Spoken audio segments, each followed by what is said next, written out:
Hi guys, welcome back to another video. My name's Katie if you're new here, and on this channel, Girl vs Wild, I share my adventures, mostly solo, in New Zealand's great outdoors. At the moment I am in Springfield. I hitchhiked from the outskirts of Christchurch to get here, and it's a beautiful day. I'm just about to make myself a nice hot cup of tea, and I'll also show you around, give you a little tour. So this is my bunk over here, and this is a view out the window.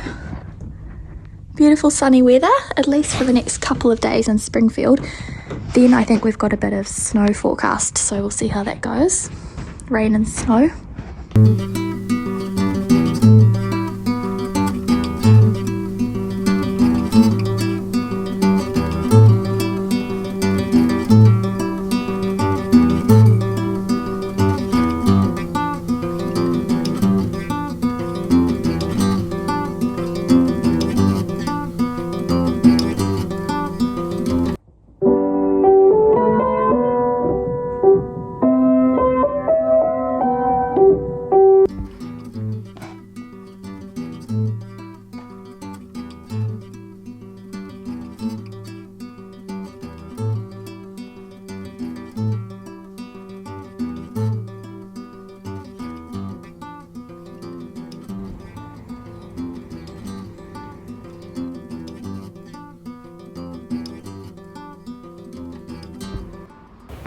Overall, Smiley's Backpackers in Springfield, it's a really charming, cosy place to stay, with lots of books to read, piano to play, movies to watch, and of course, right next to the Southern Alps with all of its beautiful hiking opportunities.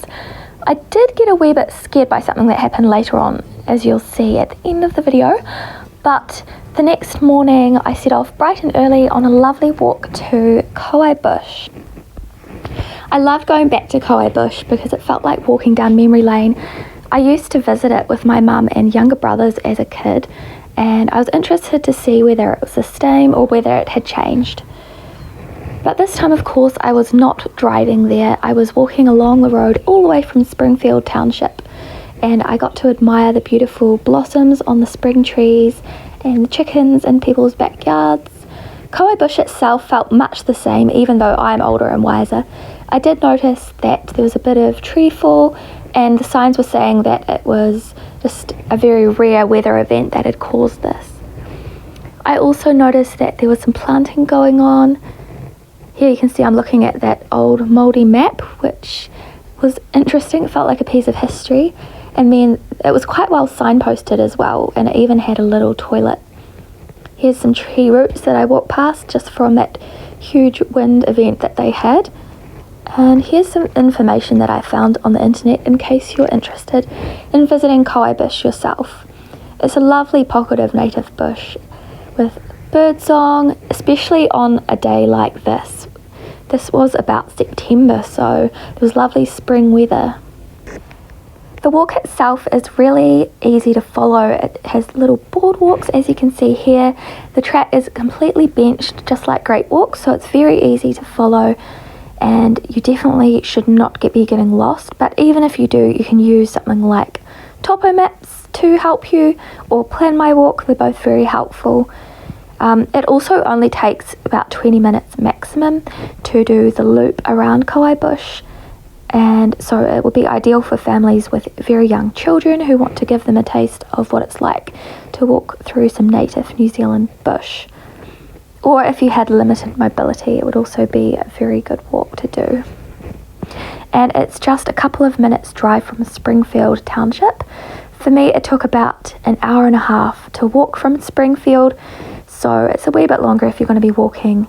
And if you're pressed for time, I'd recommend driving or cycling there from Springfield. Since Kōwhai Bush is so close to Springfield and the Southern Alps, it would be perfect to add on to a longer trip or to break up a road trip if you're going to be driving from Christchurch to the Others Pass or the West Coast. It could be just good to stretch your legs at this little walk and add a little bit extra to your trip. And why not? Like, there's no reason why you shouldn't do it. It's just really easy and a perfect way to break up a trip.